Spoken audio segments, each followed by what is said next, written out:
O Senhor esteja convosco. Ele está no meio de nós. Proclamação do Evangelho de Jesus Cristo, segundo João. Glória a vós, Senhor. Filipe encontrou-se com Natanael e lhe disse: Encontramos aquele de quem Moisés escreveu na lei e também os profetas, Jesus de Nazaré, o filho de José. Natanael disse: De Nazaré pode sair coisa boa? Filipe respondeu: Vem ver. Jesus viu Natanael que vinha para ele e comentou: Aí vem um israelita de verdade, um homem sem falsidade. Natanael perguntou: De onde me conheces? Jesus respondeu: Antes que Filipe te chamasse, enquanto estava debaixo da figueira, eu te vi. Natanael respondeu: Rabi, tu és o Filho de Deus, tu és o Rei de Israel. Jesus disse: Tu crês porque te disse, eu te vi debaixo da figueira? Coisas maiores que esta verás. E Jesus continuou: em verdade, eu vos digo, vereis o céu aberto e os anjos de Deus subindo e descendo sobre o Filho do Homem. Palavra da salvação. Glória a vós, Senhor.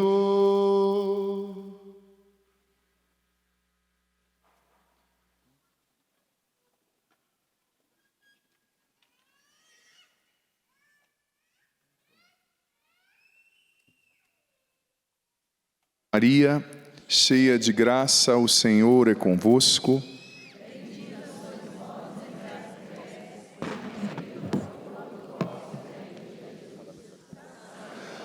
Mãe de Deus, rogai por nós, pecadores, agora e na hora de nossa morte. Amém. Queridos irmãos e irmãs que estão aqui, que vieram participar do acampamento, a libertação da mente ansiosa, você que nos acompanha em casa pelo sistema Canção Nova de Comunicação, que presente estarmos juntos, que privilégio. Quero acolher, antes de começar a minha reflexão, quero acolher com carinho quem está vindo na Canção Nova pela primeira vez. Quem nos visita pela primeira vez, levanta a mão. Muita gente, uma salva de palmas, vamos acolher também com carinho. Seja muito bem-vindo à Canção Nova. Já acolhi alguns, mas não tinha feito essa pergunta, né? Quem vem pela primeira vez? Veja bem, nós estamos celebrando hoje o apóstolo São Bartolomeu. Quem é da minha geração com certeza já ouviu essa expressão, né? Ou quem tem um pouquinho mais de experiência de vida que o padre, já ouviu essa expressão.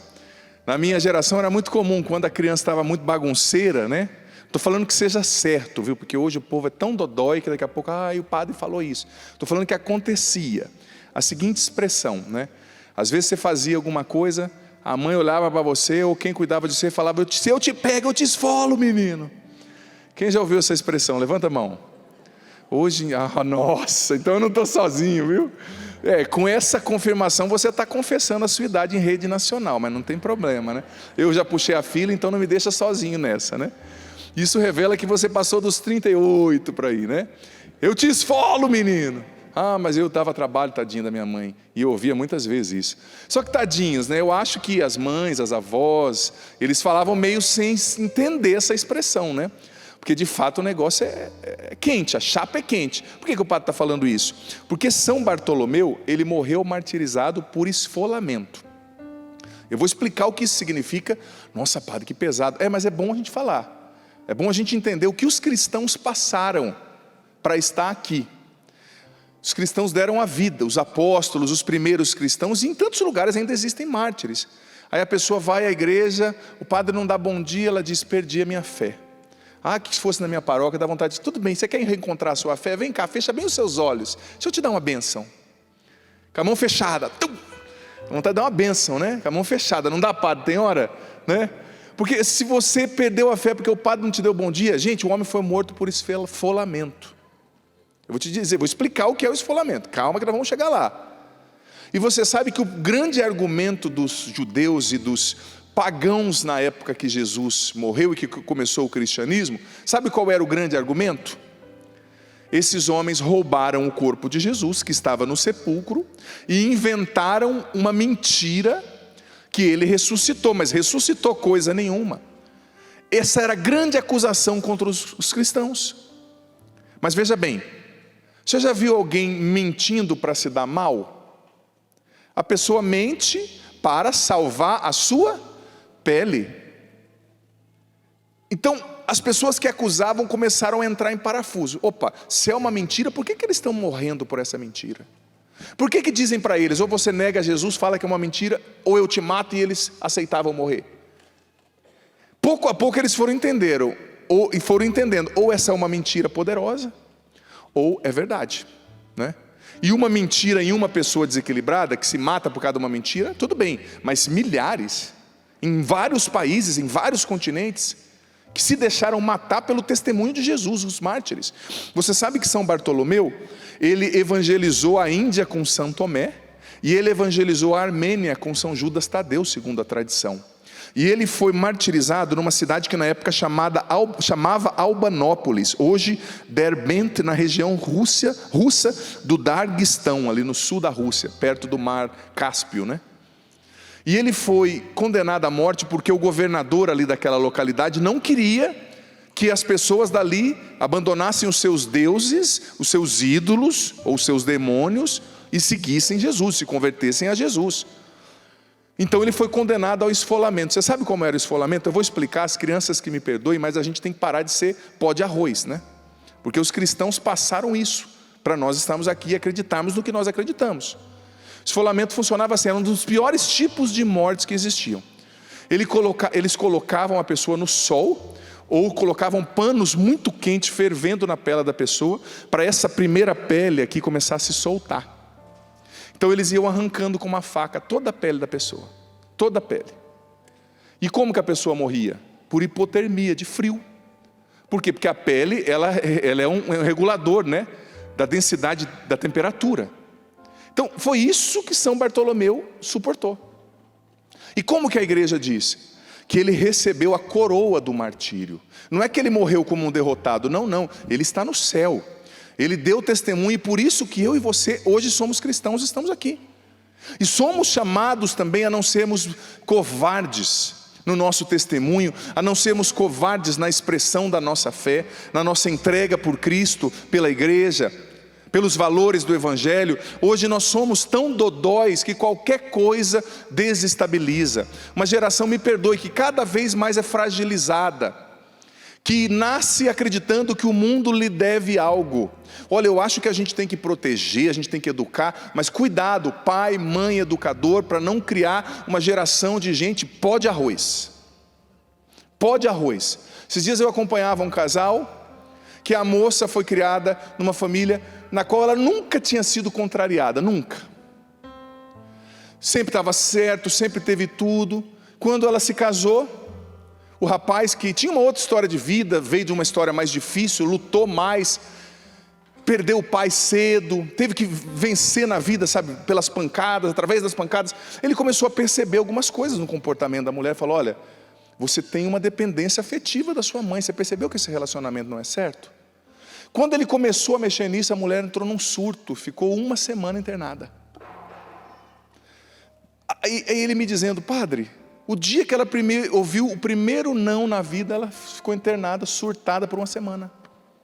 É assim que você quer criar o seu filho? É assim que a nossa geração vai ser? Não estou falando que a gente tem que bater, não estou falando que a gente tem que humilhar, não é isso.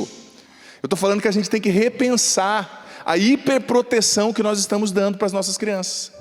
A hiperproteção com a qual a gente está criando as famílias, educando os filhos.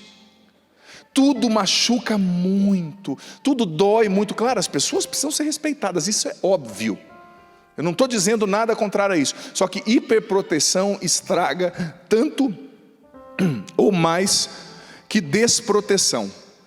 Sabe, a hiperproteção estraga tanto ou mais que a desproteção. Então a gente precisa repensar. Enfim, tendo falado disso, introduzido, não posso deixar de falar de São Bartolomeu. Quem aqui já conhecia a história de São Bartolomeu? Levanta a mão. Quanta gente, olha só. Até o seminarista ficou aqui assim olhando meio. O seminarista pensou, nossa, eu vou ter mais trabalho como padre do que eu pensava. Você não conhecia a história de São Bartolomeu? Ele também é chamado de Natanael, né? Que quer dizer dom de Deus. Mas veja bem, o cerne do que eu vou falar não é nem isso, mas eu faço questão de trazer para a gente olhar a geração de cristãos que nos formaram, gente. Sabe? E para a gente ser mais forte, tem muita gente que se disserem assim, olha, se você não negar Jesus, eu não te dou mais sobremesa. A pessoa, tá bom, isso eu não suporto. Eu neguei agora. Se você não negar Jesus, eu tomo seu celular. Nossa, acabou os cristianismos na terra. Se falar para as gerações mais novas, né? Ah não, padre, aí você está apelando, né? Mas é assim, me perdoe. Enfim, vamos entrar na realidade do Evangelho. Você sabe que o Evangelho narra o encontro de Jesus com Natanael, mas que se deu através de Filipe. Você sabe que São João Crisóstomo tem um comentário bíblico muito bonito, no qual ele fala o seguinte: a verdadeira conversão de alguém é manifestada na sua capacidade de evangelizar, de levar outros a Cristo. Por quê? São João Crisóstomo dizia, Filipe, ele se converteu tanto, que a primeira coisa que ele fez foi lá e falar para Natanael. Nós encontramos o Messias, e olha que testemunho lindo que Filipe deu no Evangelho de hoje. Nós encontramos o Messias, aquele sobre o qual está escrito na lei e nos profetas. É é o filho de José, Jesus de Nazaré. Olha o entusiasmo de Filipe. Ou seja, quem se converteu de verdade, o sinal da conversão são dois no meu ponto de vista. O primeiro é a evangelização. Quem se converteu e entendeu quem é Jesus, não guarda só para si. Porque é um tesouro tão precioso que você não pode guardar só para si. Você tem que repartir, não é? E a fé é um bem que se multiplica ao ser dividido.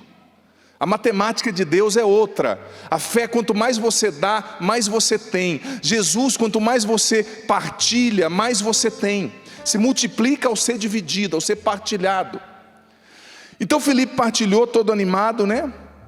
Aí Natanael era aquele, sabe, sincerão. Você conhece algum sincerão?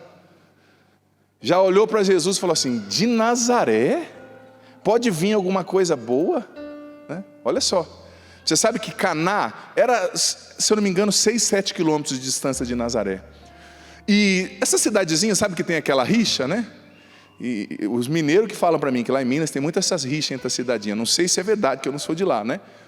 Mas já falou, de Nazaré pode vir coisa boa? Veja bem, o que isso significa? São João Crisóstomo estava dizendo que quando Filipe foi evangelizar evangelizar Natanael, levando-o a Jesus, ele já levou uma primeira negativa. Ah, Filipe, de Nazaré pode vir alguma coisa boa? Ou seja, se fosse talvez eu e você, já ia falar, não vou falar mais de Jesus não. Ele está triste, ele está fechado, ele não quer. Eu não estou respeitando a liberdade individual dele. Mas Filipe parou nisso? Não. Filipe não se deixou contaminar pela amargura de Natanael, ou pela negativa inicial de Natanael, né? Por quê? Porque Natanael, ele era um homem verdadeiro. Jesus o elogiou. Vem ali um israelita de verdade, no qual não há falsidade, um homem verdadeiro. Então, por ele ser verdadeiro, ele falou o que ele pensava, né? Ele não fingiu para agradar. E você sabe que Natanael, no fundo, ele não foi tão mal educado com Jesus como a gente imagina. Por quê? Porque Natanael era um homem que conhecia a Sagrada Escritura. Ele conhecia a Bíblia. E ele sabia que a profecia de Miqueias dizia que o Messias nasceria em Belém, lá no sul, do lado de Jerusalém, e não em Nazaré. Porque Filipe não explicou para ele, olha, Jesus é de Nazaré, mas ele só cresceu em Nazaré, viu? Ele nasceu em Belém. Não, ele só falou Jesus de Nazaré. Então Natanael estava dizendo, olha, eu conheço a Escritura, a Bíblia. Eu sei que o Messias vem de Belém, não de Nazaré. Mas o que Filipe fez? Olha que modelo lindo de evangelização, gente. O que Filipe fez? ele parou de evangelizar, simplesmente falou, então tá bom, então volta para sua casa. Não. Natanael estava cheio de argumentos, cheio de razões ali para não crer, cheio de obstáculos para se entregar a Jesus, né? Deixa aqui. Cheio de obstáculos. Mas Filipe diz para Natanael a coisa que eu e você precisamos dizer em todo o processo de evangelização: vinde e vede. Ou seja, vem e tenha a sua experiência com Ele. Vai lá, tenha a sua experiência com Ele. Vem e veja, vem ver. Sabe, é isso que a gente tem que fazer quando a gente quer evangelizar alguém. Você vai usar o recurso racional, óbvio. Você vai usar uma explicação. Você vai ajudar a pessoa. Mas chega uma hora que não tem o que fazer. Você tem que falar, vem e veja. Tenha uma experiência com Jesus. Levar as pessoas a uma experiência com Jesus. Nos sacramentos, rezando por essa pessoa, conduzindo essa pessoa a um retiro, conduzindo essa pessoa a acompanhar um canal de YouTube de um padre cristão, que seja, que evangelize, que fale da Bíblia, ajudando essa pessoa a ir à missa. Levar as pessoas a experiência com Jesus, porque não são os seus, filho, filha, argumentos que vão mudar as pessoas, é a experiência delas com Jesus.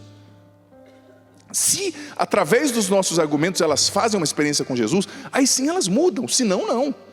Mas nós temos que, como Filipe, não parar primeiro diante da primeira negativa na evangelização, mas levar as pessoas a Jesus. Levar as pessoas a Jesus, sabe? Aí começou assim esse diálogo. Ele já disse, olha, de Nazaré pode vir coisa boa. Olha, é que Jesus era muito equilibrado mesmo, né? Porque se fosse Paulo, que era colérico, já tinha dado aquela resposta, né, no Natanael. Quem é você para falar, rapaz? Caná não tem nada de bom também, não tem nem shops lá, né? Não tem nada, só tem uns barzinhos lá, horríveis, né? Como é que tem um nome, adjetivo para bar que eu até esqueci. Mas Jesus não quis explicar. Ô Natanael, não deixa de acreditar em mim não, tá? É que no fundo eu sou legal, viu? Eu nasci em Belém, tá? Não, Jesus não ficou se justificando. Ele simplesmente falou, vem cá, vamos conversar. E o que Jesus disse para Natanael? Antes que você chegasse aqui, quando você estava debaixo da figueira, eu te vi. E o que Natanael estava fazendo debaixo da figueira? Eu tenho um amigo, um padre que é mineiro, que ele falou assim, padre, se fosse folha de bananeira eu saberia o que ele estava fazendo. Né? Às vezes lá na terra deles eles usavam assim como, sei lá, cada um que usa a sua criatividade, né? Quem entendeu. Mas figueira, né? Folha de bananeira antigamente era banheiro químico, tá, gurizada que não vai entender, né? Na roça. Mas enfim, o que ele estava fazendo? Filipe não sabia. Só Natanael e Jesus sabiam. E o bonito do coração de Natanael, que ao mesmo tempo que ele é verdadeiro, ao mesmo tempo que ele coloca ali a sua dúvida, olha Jesus, eu sou um homem verdadeiro e eu sei que o Messias não vem de Nazaré, vem de Belém. Ao mesmo tempo que ele mostrou essa inicial dureza, no segundo momento ele já abre o coração e diz, Jesus trouxe uma revelação pequena, eu te vi debaixo da figueira. Talvez ele estivesse chorando, talvez ele estivesse rezando, talvez ele estivesse brigando com Deus por algo que não deu certo, ninguém sabe. Mas essa pequena revelação de Jesus já tocou o coração de Natanael de uma tal forma, e essa pequenina revelação, ele já se abriu totalmente e disse, tu és o rei de Israel, tu és o filho de Deus. Tu és o rei de Israel. Claro, a confissão dele não foi tão boa, tão perfeita como a confissão de Pedro em Mateus 16, quando Pedro disse, né? Tu és o Messias, filho do Altíssimo. Porque Natanael disse, o rei de Israel. Ele estava pensando ainda num rei humano, né? Que viria libertar Israel. Mas ele estava acreditando de alguma forma que Jesus era o enviado, o Messias, Christos do grego, quer dizer o enviado, né? O ungido, melhor dizendo. Então, eles entraram nesse diálogo, Natanael se abriu, não é? E recebeu a palavra de Jesus que o desmontou, né? Por isso que é bonito a gente levar as pessoas a uma experiência com Jesus, porque Jesus ele tem um jeito certo de falar com cada um. O jeito certo de falar com cada um. A palavra que Jesus trouxe para Natanael aparentemente era muito pequena. Por exemplo, se chega alguém perto de você aqui depois da missa e fala assim, eu vi o que você estava fazendo lá, viu, lá atrás daquele terreno vazio. Você já fica com vergonha, o que foi? O que eu fiz, né? Não. Aquela palavrinha para ele, eu te vi debaixo da figueira, já funcionou e já desarmou o coração de Natanael. E ele se abriu a Cristo, aceitou Cristo e acreditou em Cristo. Então quando você leva as pessoas a Jesus, Jesus tem um jeito de falar com cada uma delas. Sabe, esses dias eu visitei uma família na qual tinham 3 filhos. um filho, uma filha na verdade, era uma manteiga, sabe? Chorava assim, batizado de boneca, né? Aquela pessoa emotiva, né? Chorava em inauguração de supermercado. Aí a do meio era aquela pessoa relapsa, né? Tipo assim, morreu depois de uns 2 dias, ela falava assim, morreu? Já tinha enterrado, né? Ah, é o vizinho. Devagar, pessoa que parece que está em outro planeta. Filho do meio. E a filha mais velha era aquela brava, que resolve tudo, né? Escreveu, não leu, o couro come. E aconteceu naquela família, né? Que a menina que era mais doce, meiga, sensível, começou a passar uma crise. E chorar lá na casa, né? Eu tive a oportunidade de estar por ali, né? É duro quando você está visitando alguém e acontece assim uma coisa meio que mãe, filho briga, ou irmão briga, mas fazer o quê, né? Ser padre não é fácil, tem hora. E a menina sensível, chorando e tendo uma crise lá, sabe, até de ansiedade, coisas assim. E eu falei assim, nossa, ela é tão sensível, a mãe vai chegar, né? Vai abraçar, vai acolher. Gente, a mãe detonou a menina, mas detonou, acabou. Até xingar, xingou. Fiquei até com vergonha. Falei, pô, essa menina vai se matar hoje. Voltei lá na família depois de 3 meses. Aquela menina foi totalmente curada. Nunca mais, nem falou da ansiedade, nunca mais chorou e nunca mais reclamou. Por quê?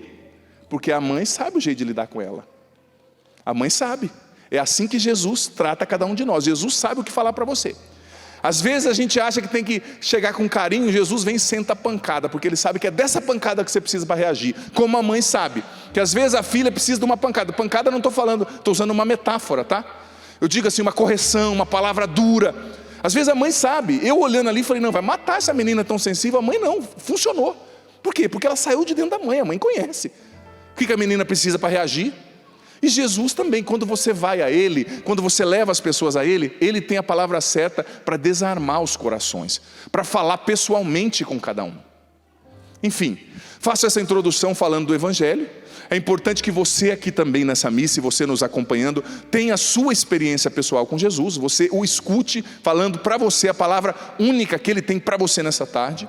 Mas diante de todo esse contexto, eu quero falar um pouco sobre o tema do nosso evento, que é a questão da ansiedade, né, dos desequilíbrios associados à ansiedade, que os meus irmãos já têm falado de maneira tão perfeita, com tanta maestria ao longo do dia. Mas unindo essa liturgia, uma coisa que me chamou a atenção ao tema do encontro, uma coisa que me chamou a atenção quando eu estudava, preparava essa homilia, foi que Jesus elogiou aquilo que no Evangelho de João capítulo 8, ele disse que Ele é, né? Jesus diz no Evangelho de João capítulo 8, Ele diz que Ele é a verdade. E que quando nós conhecemos essa verdade que é Ele, nós somos libertos. Então Jesus elogiou nesse Evangelho a verdade. Está ali um homem verdadeiro, um homem no qual não há falsidade. Ou seja, esse aqui eu sei o que ele pensa. Não é um fanfarrão que representa, não expressa o que sente, né? Às vezes é melhor você conviver com uma pessoa sincera, que fala o que dá na cabeça, que você entende, você sabe quem essa pessoa é. Tem pessoas que são fake, né? Você nunca sabe. Ela está sorrindo para você, você vira as costas, está te apunhalando. Então Jesus elogiou a verdade. E falando de verdade, uma coisa que me chamou muita atenção foi, eu escrevi no meu livro Como Controlar e Vencer a Ansiedade, que eu lancei em 2018, e também A Libertação da Mente Ansiosa, que foi lançado em 2022. Eu escrevi o seguinte, que um dos pressupostos, presta atenção, você aqui, você em casa, um dos pressupostos essenciais para você vencer o processo da ansiedade tóxica, seja ela química, biológica, seja ela fruto ali de um ritmo de vida muito exagerado, muito estressante, o principal pressuposto é o seguinte, você ser verdadeiro com você mesmo e descobrir, através de uma análise, de uma autoanálise, a causa profunda que te leva à ansiedade.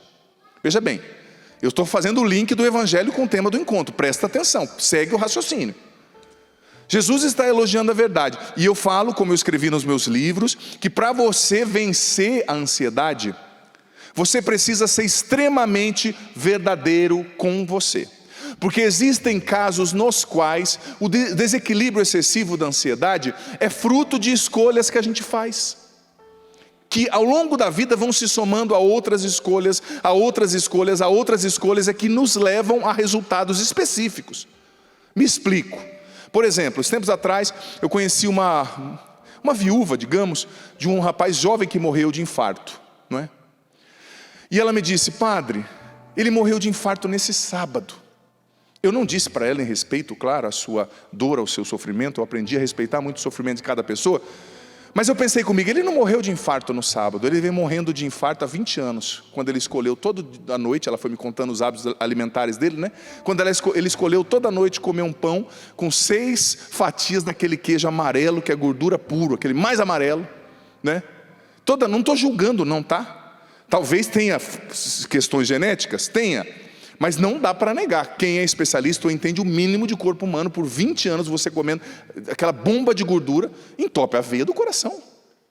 Então ele não entrou em infarto no sábado, com 34 anos. Não. Ele vem entrando em infarto, ele vem vivendo o infarto há muito tempo. O sábado foi o culminar de escolhas que ele fez. Infelizmente é assim, gente. Deus perdoa sempre, a natureza não. Então a gente precisa ser verdadeiro para olhar para a nossa vida e para ver aquilo que a gente precisa modificar. Mas o que acontece? A gente não é verdadeiro muitas vezes conosco mesmos, porque a gente está sempre correndo, porque a gente não para mais para se analisar, a gente não reflete mais sobre a nossa vida, sobre as nossas escolhas, sobre o que a gente está escolhendo hoje. Por exemplo, você que é recém-casado ou casado de tempo, o jeito que você conduz o seu relacionamento vai gerar um resultado. Se você continuar agindo com a sua esposa assim, como é que vai estar o seu casamento daqui a 20 anos? A 10 anos? Quando seus filhos forem embora? Vai ser só vocês. Só que a gente está numa sociedade que a gente é acostumado a ser, me perdoa, imbecilizado por videozinhos sensuais de 30 segundos, que não deixa a gente pensar. A pessoa, ela tem 10 minutos, ela pega o celular para ver um vídeo. Ela tem 5 minutos, ela coloca alguma coisa, não consegue ficar em silêncio. Eu fiz o programa Para Ser Feliz nessa terça, falando sobre, o tema do programa era discernimento para fazer boas escolhas. Eu estudei bastante, sobretudo do ponto de vista bíblico, do livro de Provérbios, é interessantíssimo falando de escolhas, né? Que muitas vezes o que nos impede de fazer uma boa escolha é a falta de silêncio, de reflexão. Tem uma citação de Provérbios, eu acho que é 5:1, se eu não me engano, que diz assim: o sábio fala bem porque escuta bem. A gente não escuta. A gente não escuta a gente mesmo, a gente não escuta as pessoas, a gente não escuta o ambiente, e a gente vai fazendo escolhas. Gente, nós estamos com uma geração de gente surtada com ansiedade, cada vez mais. Por quê? Será que é porque os donos das grandes corporações que estão criando as redes sociais, que estão vendendo as tecnologias, será que isso está acontecendo porque eles estão preocupados com a saúde mental das pessoas, ou porque eles querem só ter dinheiro e você que se exploda? Ninguém vai te proteger se você não aprender a desenvolver sabedoria a partir do Evangelho, se você não aprender a guardar o seu coração, como está também no livro de Provérbios. Me perdoe, as grandes corporações, eles querem dinheiro, você é um número para eles. O algoritmo te vê como um número, o algoritmo das redes sociais. Então eu e você precisamos ter sabedoria para fazer boas escolhas e ser verdadeiro conosco mesmos. Só que para isso você precisa parar. Que bom que você veio nesse retiro. Que bom que você em casa, ou pela internet, ou pela TV está acompanhando. Que bom que você se permitiu vir aqui ouvir e refletir um pouco. Gente, cada vez mais eu me convenço do poder do silêncio. O quanto que nós precisamos de silêncio, o quanto a gente está adoecendo, o quanto nós não sabemos, não conseguimos mais ouvir Deus, porque está nos faltando silêncio. Uma sociedade que perde a noção da importância do silêncio começa a ficar doente. A sua mente não para, a cabeça não para, é séria. Tem gente adoecendo por excesso de entretenimento. Eu vi esses dias, né? Estava lendo sobre isso. Tem pessoas, jovens sobretudo, que adoecem. Você está entendendo o que eu estou te falando? Estão ficando doentes por excesso de entretenimento. Talvez você mais velho, você cresceu num tempo que não tinha muito. Imagina, o seu Netflix era enxada, né? O meu pai mesmo falava que o Netflix dele, ele não falou com essas palavras, mas assim, olhando para a vida dele, é como se ele olhasse e falasse: meu Netflix na minha época era enxada, né? Não estou dizendo que tem que ser assim, mas foi a geração deles. Netflix era enxada, a diversão deles era, sabe, ouvi o avô, minha mãe contando, né, que à noite o avô se reunia para contar história, né? História da Bíblia, misturava as histórias da Bíblia com de assombração, acho que tadinho, ele não sabia muito, né? Começava com Maria Madalena, terminava com chupa-cabra, né? Mas estava lá, e todo mundo ali do lado do avô, né? Tal, ouvindo. Acontece isso nas nossas famílias. Gente, na refeição ninguém conversa mais. Seu filho está com o celular. Se você tirar, é capaz dele não querer jantar. Olha, eu vou dizer para você que é pai e mãe, deixa de ser pó de arroz e coloca limite na sua família. Quem domina a sua casa não é a internet, é você. Na hora de janta e de almoço, celular é dentro de uma caixinha e não na mesa. Celular é no quarto, é você que tem que colocar limite. Família precisa conversar, mas não conversa mais. Ai, padre, eles são assim porque você é mole, tá? Porque filho é responsabilidade de quem? Me diga. Você está querendo que eu vou lá na sua casa educar o seu filho? Você está querendo que a escola resolva o seu problema? O primeiro responsável pelo seu filho é você. Ou você educa, ou o negócio vai ruim, e você que vai pagar mal por isso lá na frente, vai pagar caro. Mas a gente está adoecendo, a gente perdeu a noção. As pessoas os jovens, os adolescentes, estão adoecendo por excesso de entretenimento, por excesso de... Não vou falar o nome da plataforma de streaming que eu já falei, para não ficar dando popularidade, mas você sabe que eu já falei. Por excesso de rede social. Antigamente a gente sofria porque não tinha atividade lúdica para criança. Atividade lúdica era enxada, né? Hoje é excesso. E as nossas crianças, elas precisam de cada vez mais para sentir cada vez menos contentamento. Você dá dinheiro, você dá um PlayStation, você dá um iPad, é tudo pouco, elas querem mais, elas não têm limite.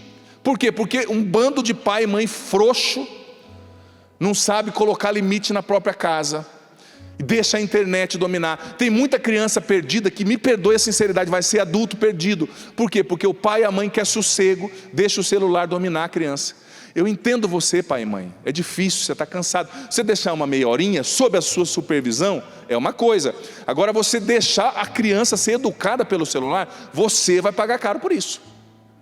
Porque a internet não está preocupada em catequizar o seu filho, não. Está preocupada, me perdoe, em descristianizar muitas vezes. E ideologizar. Então, sinceridade, olha para a sua história. Você sabe quais são, as 3 principais causas da ansiedade? Já que eu estou falando em verdade, já que eu estou falando em se observar, em fazer uma autoanálise, eu vou te ajudar, eu vou te dar critérios de discernimento aqui.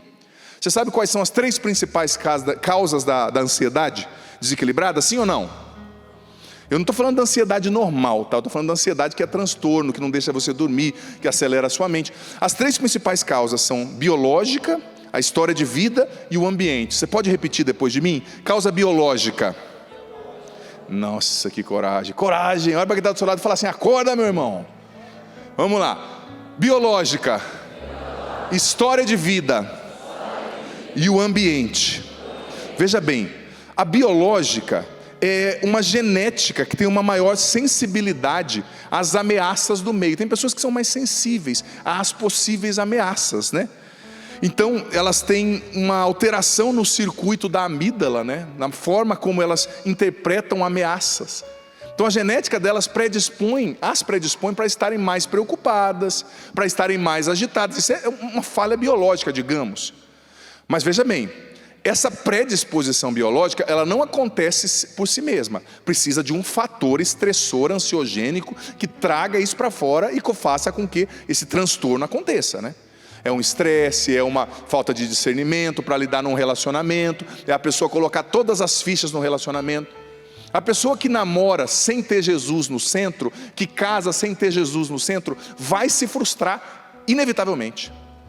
Por quê? Porque a pessoa coloca todas as fichas da sua vida naquele casamento, naquele marido. Tudo bem, a pessoa pode te ajudar, mas ela não é o seu Deus. Só Cristo te salva. O teu coração precisa ser alicerçado nele, senão as pessoas vão te decepcionar, isso é fato, e você vai cair, e vai entrar em transtorno, e vai se desestruturar, e vai se desequilibrar.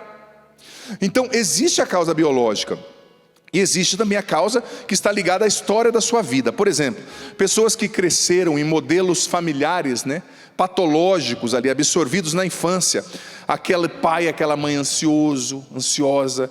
Pessoas que estão sempre com pressa, com aquela síndrome da urgência que eu falei um pouquinho ontem.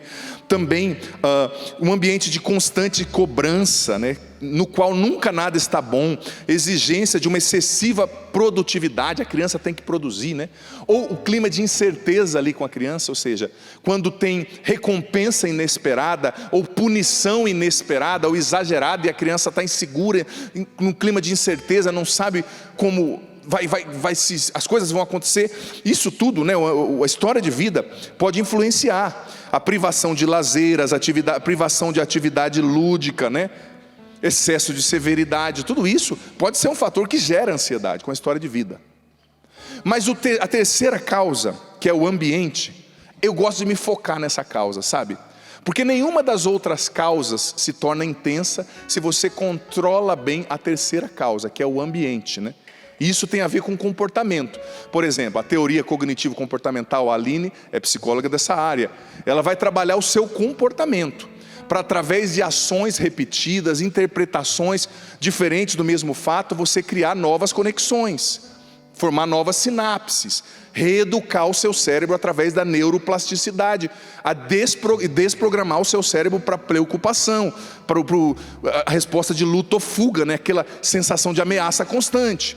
Isso tem a ver com comportamento. Então veja bem, a terceira causa é o ambiente, a rotina, o estilo de vida, né? E aqui, gente, o uso excessivo de redes sociais. Olha, hoje eu sei, tem muita pesquisa em progresso e não se investe em pesquisa sobre isso, porque não é do interesse das grandes corporações, tá? Não é do interesse das grandes corporações estudar o mal que excesso de tela e de redes sociais faz para você, porque isso é uma indústria bilionária, trilionária. É que nem o excesso de remédio que nós estamos tomando. Não é do interesse da indústria farmacêutica estudar e provar que você não precisa de tanto remédio. Gente, quando eu era criança, quem é dessa época vai ver, uma das coisas que mais se multiplicava numa cidade pequena como Cachoeira Paulista, era boteco, né? Ou tinha boteco, os risca-faca, o povo só no forró, né? Aqueles risca-faca. Você é dessa época, sim ou não? Hoje o que mais cresce é farmácia. Gente, Cachoeira Paulista que é um ovo. Tem mais farmácia aqui quase que carro. É uma hipérbole, claro, né? É um exagero. Mas cada dia nasce uma farmácia, quase, cada semana. Por que será? Será que a gente está pirando assim coletivamente mesmo? Ou será que a gente está sendo induzido a tomar tanto remédio assim, né? Interessante, tem gente que fala assim, eu preciso daquele remédio. Dá vontade de perguntar, como o seu avô viveu a vida inteira sem, né? Como o seu bisavô sobreviveu sem esse remédio? A gente está perdendo a mão.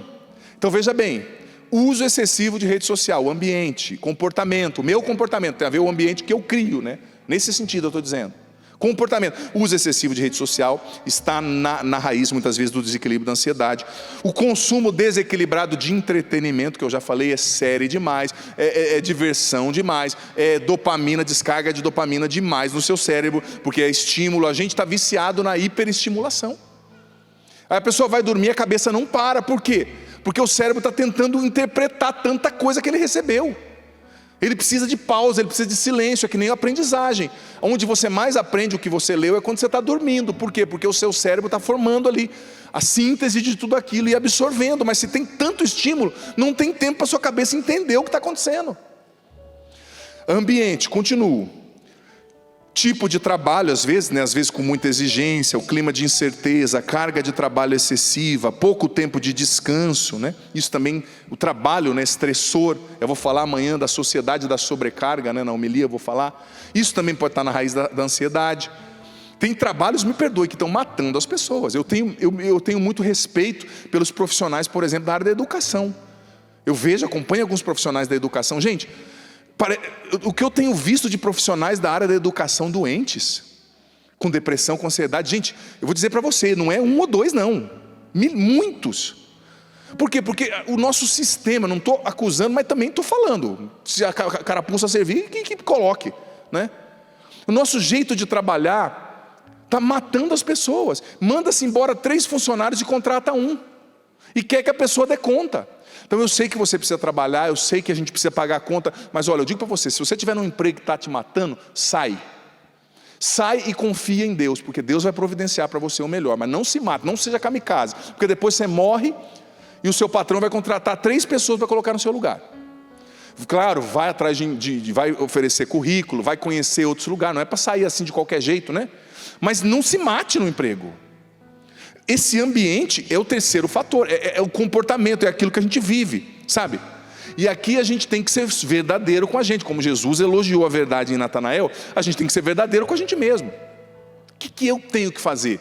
para melhorar a ansiedade excessiva na minha mente e o que eu estou fazendo de errado. Porque veja bem, quais são os fatores que reduzem a ansiedade, né? Os fatores de proteção, que assim a gente cataloga, né? A gente chama, por exemplo, uma alimentação saudável, boas conexões sociais, bons relacionamentos. Olha para quem está do seu lado, essa pessoa tem uma cara de quem come uma alimentação saudável, não tem? Olha, é claro, nossa, olha o padre aqui, né? Esse padre vai na casa dos outros, o povo oferece doce, né, gente? Você sabe que sacerdote não pode fazer desfeita, né? Queijo, o mineiro fala assim, padre, trouxe um queijinho para você. Eu falo, opa, se deixar eu como até embalagem, né? Mas eu estou brincando aqui, claro, usando um exagero, mas os fatores de proteção contra a ansiedade está aí. Você sabe que tem pesquisas hoje que provam, a doutora Gisela vai estar aqui amanhã, ela fala bastante sobre isso, tem um livro sobre isso, provam que, por exemplo, alimento ultraprocessado, alimento com açúcar, o fast food, isso é gerador de ansiedade. Porque atinge de cheio o nosso cérebro, o nosso intestino, que é o segundo cérebro, né? Não nutre, não alimenta e faz muito mal. Então não adianta você falar, eu vim aqui para Deus me libertar. Não é nem me libertar ou libertar-me, né? Me libertar da ansiedade. Mas e aí, você vai começar a comer melhor? Cara de pau. Não ri não. Vai começar a comer melhor? Ai não, eu quero um milagre, padre. Deus envia 5 anjos para tirarem a ansiedade da minha mente. Não, você tem que comer melhor. Fator de proteção, isso aqui vem da literatura médica, eu não estou falando da minha cabeça não, tá? Fator de proteção, alimentação saudável, evitar esse fast food da vida, evitar o excesso de cafeína. Ai padre, eu tenho muita dificuldade de dormir, o que você faz de dormir? Eu tomo 5 cafés. É aquele caso que dá vontade de dar bênção com a mão fechada em ti, né? Fecha o olho que você vai repousar. Pum, né? Outra coisa, fator de proteção, contato com a natureza. Sabia que é provado cientificamente que o contato com a natureza te desestressa e desacelera a sua mente. Ai padre, eu amo ir no parque. O que você faz no parque? Fico lá assistindo série. Não entendeu nada. Você tem que ver a natureza, ouvir os passarinhos cantando. Ai padre, aqui no YouTube tem um videozinho com canto de passarinho. Meu irmão, você não entendeu. É de verdade, tem que ser de verdade. Ouça os passarinhos cantando. Ai padre, de manhã os passarinhos cantam, padre, mas meu marido está roncando, aquele infeliz. Deixa o João lá na cama e vai lá para o fundo, para a varanda, né? Será que o ronco dele é tão poderoso que atravessa 5 paredes, né? Talvez seja, né? Deus te ajude, né? Mas você tem que ouvir a natureza, ouvir os pássaros, voltar para o... Gente, eu vou falar disso amanhã, mas eu já te pergunto, onde o ser humano foi criado? Eu falei disso no aprofundamento sobre ansiedade ano retrasado, acho que vou falar aqui de novo. Onde o ser humano foi criado? Não, gente, se vocês não responderem essa, eu vou pular dessa escada. Eu me demito. Onde que o ser humano foi criado? Ninguém leu a Bíblia. Onde? Em Gaza? Não, gente, no jardim. Quem já viu um jardim na vida? Levanta a mão. Tem um jardim na sua casa? Se eu for na sua casa e ver o jardim cheio de tiririca, você vai ver. Planta uma rosa pelo menos lá, cuida desse negócio. O ser humano foi criado num jardim. O ser humano não foi criado no cinema. O ser humano não foi criado em frente do computador da Apple. O ser humano não foi criado assistindo Netflix. Isso significa, se Deus nos criou no jardim, isso significa, jardim do Éden, Adão e Eva, que nós precisamos, para ter menos ansiedade, mais contemplação e menos tela. Contemplar a natureza, que é obra de Deus, dizia Santo Tomás de Aquino. Se você contempla a natureza, você chega à perfeição do Criador. Você precisa de mais contemplação e menos tela. Contemplar Deus, contemplar o Santíssimo, contemplar a criação. Fazer uma caminhada, outro fator de proteção contra a ansiedade. Exposição à luz solar, o Daniel deve ter falado disso, ele gosta muito de falar, o psicólogo Daniel, que é membro da Canção Nova. Os retiros, o silêncio, uma caminhada. Você sabia que se você fizer 4 vezes por semana uma caminhada de meia hora, sem celular, abençoado, né? Eu vou respondendo todo mundo que me mandou mensagem, desde as 3 da manhã, né? Que raiva desses grupos de WhatsApp com 400 pessoas, que 3 da manhã começa a mandar bom dia, né? Ai, Jesus, ainda bem que ela está longe da gente, né? Senão a gente poderia massagear o pescoço dessa pessoa, né? Com muito carinho, claro. É caminhar sem nada na mão. É caminhar. Eu já disse isso várias vezes. Que, gente, eu escrevi 10 livros já. Todas as ideias dos meus livros, as melhores ideias de tudo que eu fiz no meu ministério, vieram quando eu estava caminhando, sem nada na mão, sem celular. Caminhando, andando, rezando o rosário. Porque quando você não está com indução mental, indução de série, indução de luz, indução de frames, indução de um monte de coisa, a sua cabeça começa a ser simplesmente um cérebro humano normal. E começa a vir ideias. Às vezes eu estou caminhando, me vem ideia de coisa para fazer, me vem ideia de livro para escrever, me vem ideia. Às vezes um dia eu estava caminhando, eu pensei, Deus me deu ali, porque eu dei espaço para Ele, um livro inteiro de 300 páginas eu tive em uma caminhada. Não acontece sempre não, né? Que Deus não, ele às vezes Ele usa a inspiração e às vezes Ele usa a transpiração, né? Você tem que transpirar, ir atrás, trabalhar. Mas eu tive uma caminhada. Só que se você não consegue fazer uma caminhada sem estar no celular, ai padre, é que eu preciso. Você não precisa não, deixa o seu celular por meia hora, você vai ver.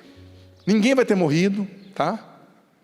E se for você que tiver que morrer, meu amigo, com celular ou celular você vai, né? Com celular ou sem celular, entendeu? Você vai. Então, a gente precisa disciplinar o nosso cérebro, retreinar o nosso cérebro para descanso, para desestimulação, para desacelerar, senão a gente vai surtar. E na sua casa, se você tem criança pequena, eu digo para você, coloca limite, estabelece. Eu sei que com criança não é fácil, eu não estou julgando você, eu tenho 2 sobrinhos pequenos, eu estava no afastamento temporário com a minha família, fiquei 3 anos, eu entendi de perto o que é 2 crianças, né? Quando era um só era calmo, mas quando junta os 2 pega fogo, né? Sobe e o tio está lá, né? A minha irmã ficou hiper feliz. Ai, brinca com eles hoje, por favor. E eu brinquei, eu sei que não é fácil. Mas a minha irmã, por exemplo, é muito esperta. Tudo bem, depois de você brincar aqui com os carrinhos, eu vou deixar meia hora de televisão. Olha, criança tem que ter recompensa, né? Negociação. Não é para você brigar, mas negocia. Agora, se você deixar na mão da internet, você vai ter um filho surtado. Está entendendo? Talvez você seja um pouco, né? Mas ele não precisa imitar, né? A gente é assim, né? Os meus sobrinhos, eu não quero que imite as dificuldades, as lutas dos mais velhos, né? Enfim, é um pouco disso. Deu para entender, sim ou não? Pergunta para quem está do seu lado, deu para entender? Fala para essa pessoa, e aí, você vai fazer a sua parte ou não? Diga para essa pessoa, olha, tem coisas que só você pode fazer. Eu tenho certeza que todo mundo vai sair daqui assim, ó. Nunca mais bacon, açúcar excessivo, brincadeira, não precisa ser nunca mais, né? Só não precisa ser 15 vezes por dia, né? Vamos comer melhor, vamos cuidar da gente, vamos cuidar da nossa cabeça, mais silêncio, mais contemplação, contemplar a natureza, contemplar Deus. Amanhã eu vou falar da meditação também, que é importantíssimo, é padrão ouro de Harvard, para combater ansiedade e depressão, é a meditação. Enfim, vamos ficar em pé. Com certeza o Emanuel preparou uma música bonita para nos ajudar a rezar. Você lembra? Sabe a letra? Ah, sim, ok. É assim, ao vivo é assim, gente. Então, faço sustenido, né? Tá bom. Então levante os seus braços, você aqui, você em casa. Diga assim, Senhor, mas com força, Senhor, desacelera a minha mente, desacelera o meu coração, liberta-me da ansiedade excessiva, tira todo o estímulo excessivo da minha vida, derrama sobre mim, Senhor, o Teu Espírito Santo, batizando o meu coração, me dando a graça de eu me perceber, de eu ser verdadeiro comigo mesmo, de eu mudar o que eu preciso mudar, para fazer a Tua vontade. Eu quero estar na Tua presença, Senhor. Eu quero contemplar a Tua bondade. Eu não quero ser refém da tela. Eu quero ter os meus olhos fixos em Ti, Jesus, porque a Tua presença é o meu prazer. A tua presença é o que eu preciso A tua presença é o que eu preciso para ser feliz. para ser feliz. Eu preciso de ti.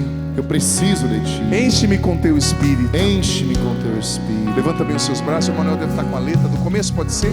O Emanuel vai dizendo. Me rendo em tua presença. Levanta os braços. Me rendo em tua presença. Quero somente aqui permanecer. Quero somente aqui permanecer. Meu coração é todo teu, diga. Meu coração é todo teu. Nada mais eu quero além de ti. Nada mais eu quero além de ti. Não vim buscar teus benefícios. Não vim buscar teus benefícios. Quero aqui tocar meu coração. Quero aqui tocar teu coração.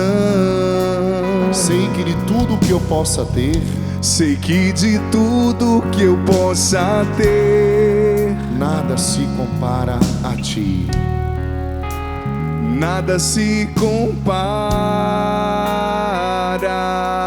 a ti. Quero tua presença. Tenho sede de te ouvir. Tenho sede de te ouvir. Tenho sede de te Sacia ouvir. a minha sede com a tua luz. Sacia a minha alma. A minha com tua luz. alma com tua luz. Somente a ti quero adorar. Somente a ti quero adorar. Somente a ti quero adorar. Quero tua presença, ó Deus. Tenho sede de te ouvir.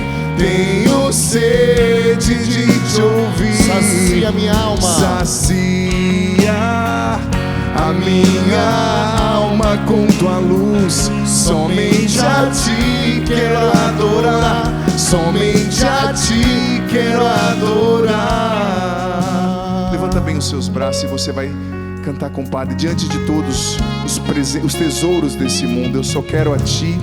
Diante de todos os presentes desse mundo, eu só quero a ti. Levanta os seus braços bem forte. Diante de todos os tesouros deste mundo, eu só quero a ti. Eu só quero a ti. Diante de todos os presentes deste mundo, eu só quero a ti. Eu só quero a ti. Diante de todos os tesouros, diante de todos os tesouros eu só quero a ti. Eu só quero a ti. Eu só quero a ti. Diante de todos os presentes, diante de todos os presentes deste mundo, eu só quero a ti. Eu só quero a ti. Diante de todos, cante. Diante de tesouros desse mundo, eu só quero a ti. Eu só quero a ti. Eu só quero a ti. Cante. Cante pra Jesus. Solta a voz. Diante de todos os presentes desse mundo, diante de todos os presentes, eu só quero a ti. Solta a voz. Eu só quero a ti. Eu só quero a ti. Eu só quero pra encerrar, diante de todos os tesouros, diante de solta a voz. todos os tesouros deste eu só quero a ti, Jesus. Nós só queremos o Senhor. Nada mais, Senhor. Tu és o nosso tesouro. Diante de todos os presentes, solta a voz. Diante de todos os presentes deste mundo, eu só quero a ti. Eu só quero a ti. Nós te adoramos, Jesus. Tu és o que nós precisamos. O Senhor é o nosso remédio. Não existe cura sem o Senhor. Não existe libertação sem o Senhor. Vem nos libertar, Jesus, de tudo que nos tira da tua presença. Vem nos libertar das mentiras do demônio, das mentiras desse mundo que está nos fragilizando cada vez mais, está nos imbecilizando, com tanto entretenimento, com tanta ansiedade, com tanta sensualidade. Nós queremos o Senhor. O remédio para a nossa vida é o Senhor Jesus. Vem derramar sobre nós o teu sangue. Vem libertar nossa mente, Senhor, dos estímulos excessivos. Vem libertar nossa mente dos pensamentos ansiosos, catastróficos. Vem e nos liberta, Jesus. Nós queremos o Senhor. Diante de tudo, nós precisamos do Senhor. Diante de todos os presentes e tesouros, nós escolhemos estar na tua presença. Nós escolhemos te contemplar, Senhor, e não contemplar, Senhor, a excessiva comunicação e informação que esse mundo nos apresenta. Tu és o nosso maior tesouro, Jesus. Nós queremos a Ti. Eu só quero a Ti. Levanta o seu braço. Eu só quero. Diga bem forte, diante de todos os presentes. Diante de todos os presentes deste mundo, eu só quero a Ti. Eu só quero a Ti. Para terminar, Diante de todos os presentes, desse eu só quero a Ti. eu só quero a Ti. Eu só quero a Ti. Eu só quero a Ti. Obrigado, Senhor, nós te agradecemos. Louvado seja nosso Senhor Jesus Cristo. Para sempre seja louvado. Vamos aplaudir o Senhor. A presença dEle é o nosso prazer, é o que nos basta.